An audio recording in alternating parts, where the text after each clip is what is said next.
शैव दर्शन के अक्षय ज्योति पुंज महामहेश्वर अभिनव गुप्त जी का संक्षिप्त परिचय। हमारे देश में प्राचीन काल से सामाजिक नियमों तथा जीवन के प्रत्येक क्षेत्र में धर्म के कठोर अनुशासन के बावजूद विचारों की स्वतंत्रता रही है, जिनमें शर्त दर्शन अधिक प्रचलित रहा। परंतु इन दर्शनों के अतिरिक्त कश्मीर का त्रिक या प्रत्यविज्ञा दर्शन भी प्रचलित रहा। महामहेश्वर आचार्य अभिनव गुप्त जी के पराद्वैत शैव दर्शन की पहली विशेषता यह रही है कि यह वैदिक दर्शन को मान्यता देते हुए स्वतंत्र आगमिक दर्शन है। दूसरी विशेषता है कि दूसरे दर्शन कहते हैं तत्व को जानो, प्रमाण शुद्ध हो तो ज्ञान शुद्ध होता है।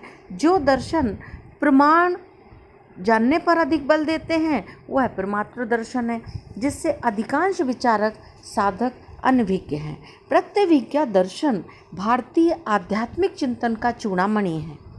महामहेश्वर अभिनव गुप्त ने अपने साधना जीवन में 44 से अधिक ग्रंथों की रचना की है, जिसमें नाट्य, काव्य, तंत्र, मंत्र, दर्शन, नाद दर्शन, सहज विद्या, सौंदर्य बोध, योग आदि विषयों पर गहन शोधपरक अध्ययन किया है।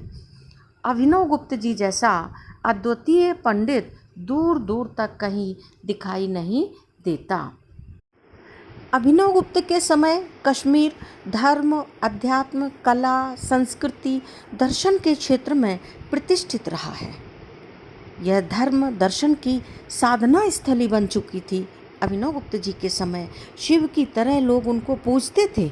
जहाँ जहाँ अभिनव गुप्त जी जाते थे वह स्थल पूजा गृह बन जाता था। कश्मीर की सुषमा वैभव लौटाती सी प्रतीत होती थी। विलक्षण प्रतिभा के धनी, मेधा संपन्न अभिनव गुप्त जी की शैव साधना ने उन्हें दिव्यमान बनाया। सैकड़ों शास्त्रों का अध्ययन उन्होंने किया और 250 ग्रंथ उन्हें कंठस्थ थे। वह अवधूत की तरह साधना करते रहे। अपनी शिक्षा के विषय में वह स्वयं बताते हैं कि पिता ने व्याकरण में प्रवेश करा दिया। न्याय शास्त्र के सागर की धाराओं से चित्त हमारा निर्मल हुआ और शैव प्रकाश की रश्मियों से उनके संकोच के बंधन कटते गए। इस प्रकार अभिनव गुप्त जी असाधारण प्रतिभा के धनी थे। उन्हें एक गुरु से संतोष नहीं मिला। वह एक को छोड़कर दूसरे का पल्ला पकड़ते रहे। इसका कारण उनके चिंतन, मनन, अध्ययन की विस्तीर्ण परिधि रही है। आचार्य शंभुनाथ से कौलिक सिद्धांत, पिता नरसिंह गुप्त से व्याकरण, भूतिराज से ब्रह्म विद्या, लक्ष्मण गुप्त से त्रिक दर्शन, भट्टेंद्र राज से ध्वनि शास्त्र, भट्टतोत से नाट्य शास्त्र, इस प्रकार संपूर्ण भारतवर्ष की सभी ज्ञान विधाओं, साधनाओं, परंपराओं, अद्वैत, आगम और प्रत्यविज्ञा दर्शन के सर्वोपरि आचार्य अभिनव गुप्त जी रहे हैं।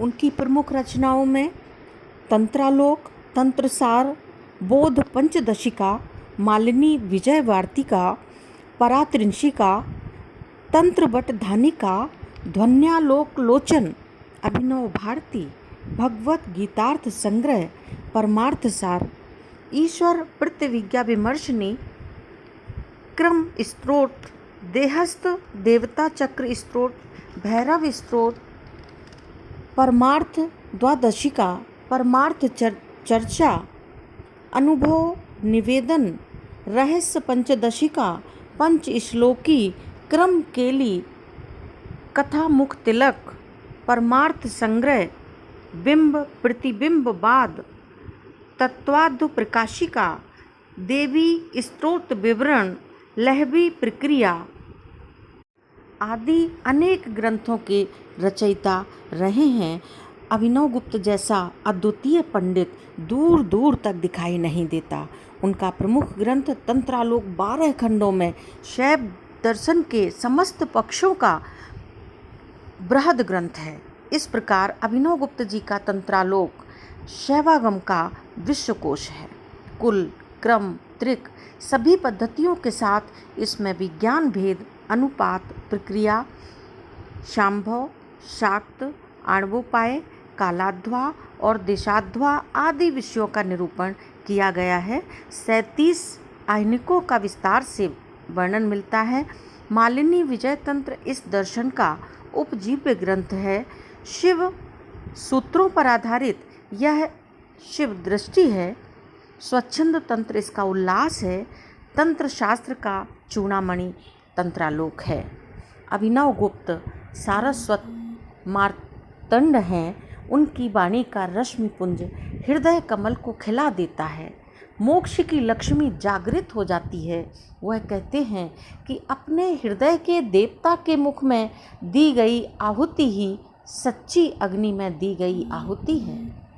आनंद मग्न हो वह कहा करते थे कि ऐसे गुरुओं को पाकर मैं तो स्वयं शिव रूप हो चुका हूँ। वे वाणी की ईश्वर प्रतिविज्ञा के लिए विवृत्ति, विमर्शनी और भोग तथा मुक्ति दोनों का साधन मानकर रचना करते रहे।